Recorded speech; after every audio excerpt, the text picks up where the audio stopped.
Grenadella koek. Suur en soet wat mekaar vind in die perfekte balans. Hier ontmoet sagte, ligte koekrummels die vars helderheid van grenadella. Daardie songevulde geur wat jy onmiddellik aan lang somersdae laat dink. Aan kaalvoetmiddag, aan wasgoed wat in die wind wapper en aan die soete belofte van iets wat stadig in die oond pak.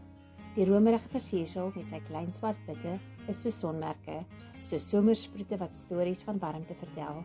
Elke sny is gevlek met lewe, vars, lig en vol karakter. Daardie pitte breek liggies onder jou tande, klein vonkies van suur tussen die soet.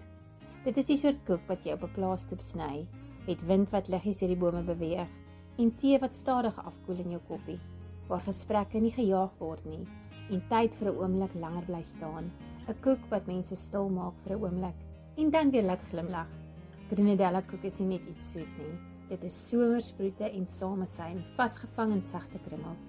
Dit is somer wat bly hang, kuier op 'n bord.